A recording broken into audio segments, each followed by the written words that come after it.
We're up early this morning because we're going to an antiques market with some friends in Pissignano. There's a few things we're looking for, but it's mainly just to check it out because it might be somewhere that we visit on a regular basis.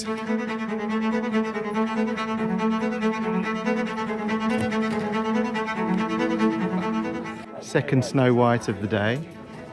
Snow White seems to be popular here.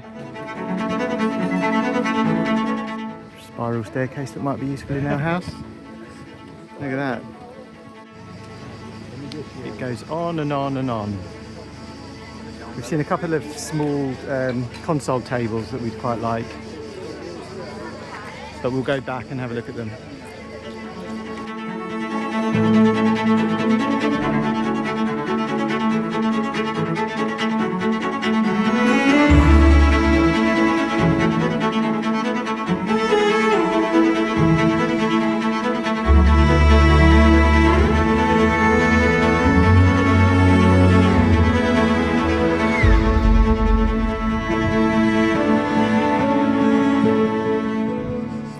So we finished at the market and we've come for lunch in Trevi, and it's a beautiful hilltop town.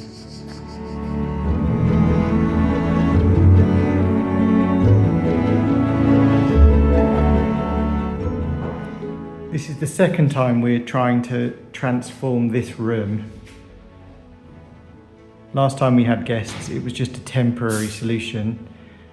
We actually have ordered some furniture for here, but it hasn't arrived. But today, when we went to the antiques market, we got this lovely console table. It's not going to stay in here permanently. It will be in one of the rooms that's opened up, but I absolutely loved it. So it's going to go in here temporarily. And we also got this amazing piece of artwork from our friends as a housewarming gift. It's a reproduction of a tarot card they found in their Italian house in Umbria, and they've blown it up into this big size and it's absolutely brilliant. So we might put this up in here. We also, at the antiques market, got this mirror, this round mirror. So temporarily we've got a blow up bed because we've got more guests coming. We've got the two kids coming, so we need a bed in here. So temporarily we've got this blow up bed. We're going to put that in. We're going to put the sheets on, and hopefully, fingers crossed, the sofa bed is actually going to be arriving, I don't know, 2 or 3 days. But until then, we needed a temporary solution.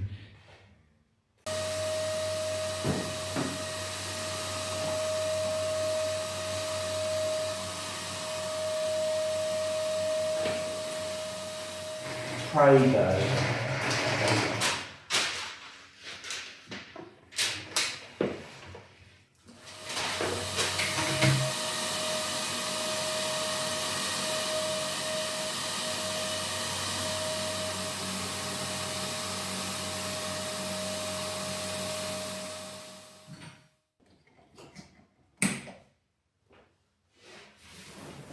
Sort of a mattress thing. I think there was some actually there that goes on top. Do you know what I mean?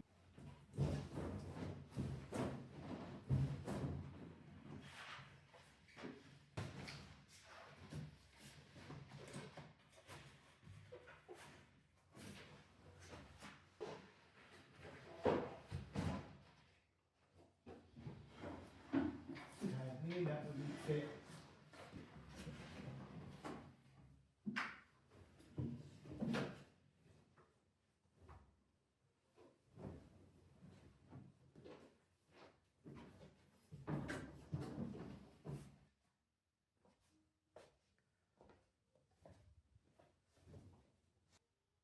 Bingo. It seems that it's supposed to go this way, but that's going to drag all over the floor badly. It's better off going this way.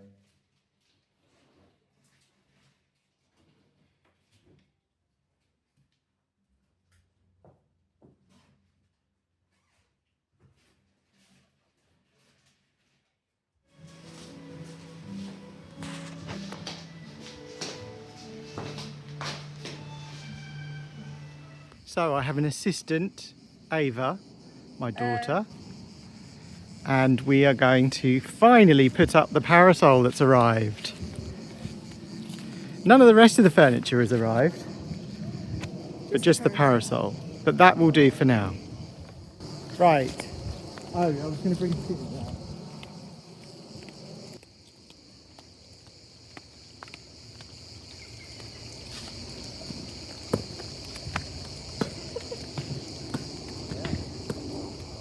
Might be surveying the land to make sure we haven't chopped down trees.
Okay, so last week we had another meeting with our geometra, and we agreed to start on the basement floor first because Paul and I want to live in the house while it's being done up as long as we possibly can.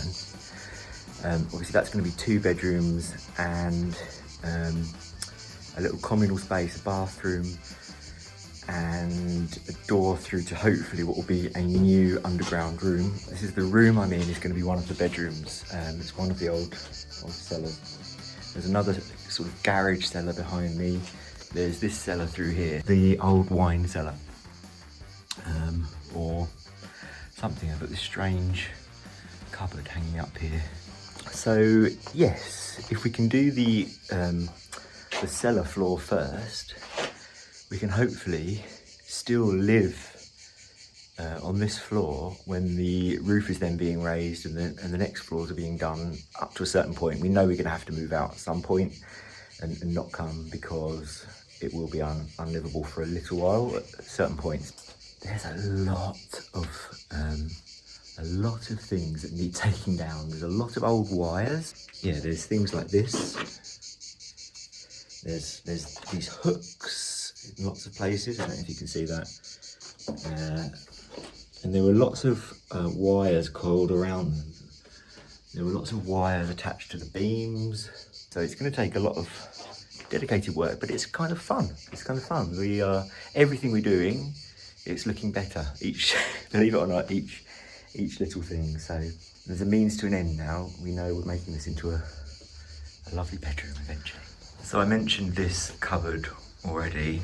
Don't quite know why it's hanging up there. It's a little bit spooky. Everybody asks about it. We don't really know why it's attached to the beam. There's lots of things to take out of here and do up. We're keeping the barrels, all these barrels. Lots of people have given us great ideas for things to do with them on Instagram and on YouTube. This is also where we pile all our wood for the winter. It looks like there used to be a door here. So yeah, I'm going to try and take this cupboard down finally. See if we can get it off that beam, get it out of the way. Another little thing done. I'll show you once I'm done. Okay, so there we go. It was a little bit harder than I imagined it would be. I stupidly thought I could do it on my own, even though the actual cupboard itself is quite light. I cut one of the wires holding it up and the whole thing sort of gave way, but this isn't worth salvaging, this cupboard. In fact, a leg came off. I think it must have been quite loose anyway. Or maybe we'll work out if we can do anything with it, but it's very basic. We took a brief pause on this until we got some slabs for the base. It's all about the base. It's all about the base. So we're putting them down, and now we can carry on finishing off the umbrella. In your possession, had you swimming inside my affection, but with you I came second, so I cut off the connection. And now you're calling me, holding your heart there inside your hands. You say I'm where you wanna be, but you're out of chances. I'll give you another little update on the olive trees. They're bouncing back really well. They're really bushing out. And actually, we do have a few olives. This year I thought we would have absolutely none. But on this branch, which is one of the branches that I left from last year, we have got olives. They're looking good. They're not going to look good for a few years. Not look like proper olive trees for a few years, because I'm going to have to, in May, prune them again.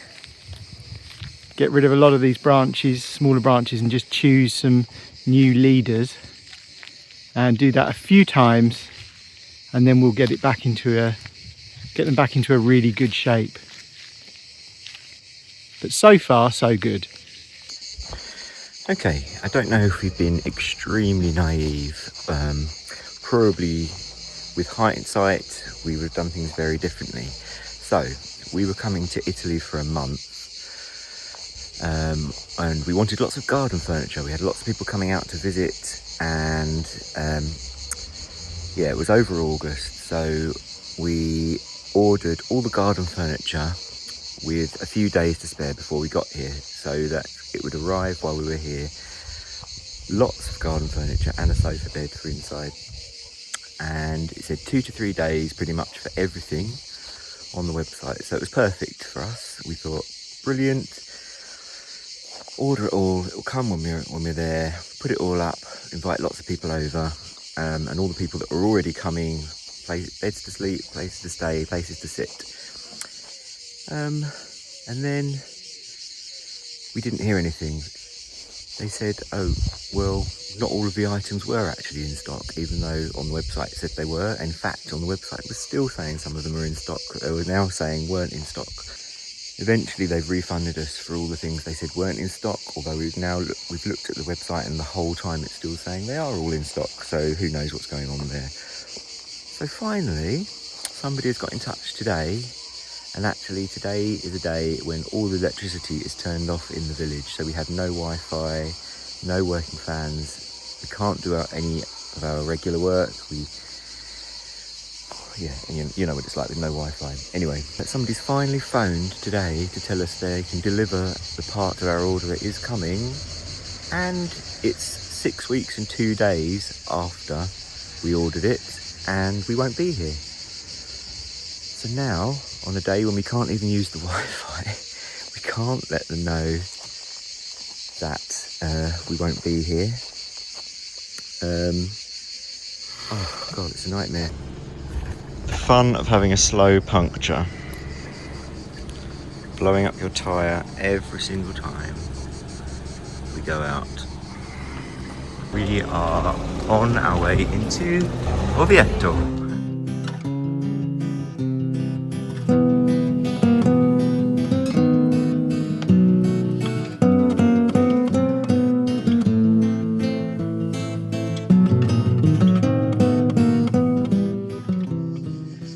So last week, a delivery driver came up the driveway and delivered some parcels. It was the Amazon driver actually, and then he reversed all the way back down our drive. But I heard 2 massive clunks. Branches of this tree that's hanging over, hit the roof of his van, and then he sort of careered slightly, or reverse careered into 2 other trees. So next time he came, he said, "I'm not coming up your drive again. I'll leave your parcels with the barber in future." So I'm coming down to cut the overhanging branches anyway, because if they get much lower, they're going to be a problem for us driving down.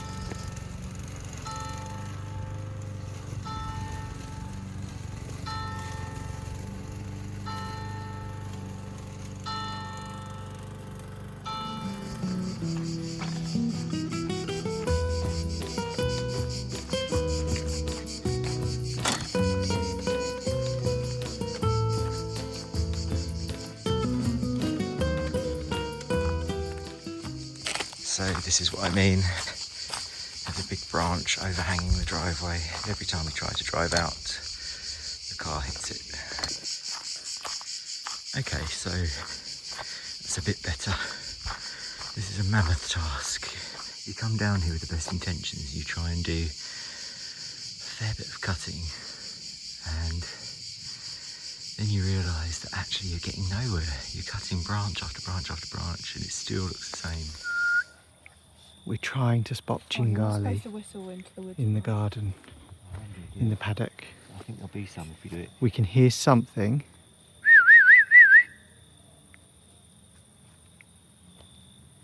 I see you. We can't see anything. Where did you find the apple the other day, Stuart? Here. There's the apple tree. The apple tree. I think it's rustling by there. Yeah, I think you're right. I just heard it when you moved. Why don't you go in there? So Stuart and Roman have gone over to investigate underneath the apple tree.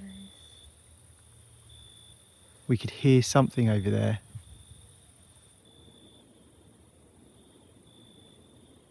Ben, stop it. Ben's Eating mud. eating mud. I don't think they can see anything. They can hear footsteps. Right, well, we can't see them anymore. They've gone too far. Will we ever see them again? Really? Oh, I see them running. I saw it running. Okay, it's porcupines. Right, so it was porcupines. They've gone right down to the ravine that we have down there.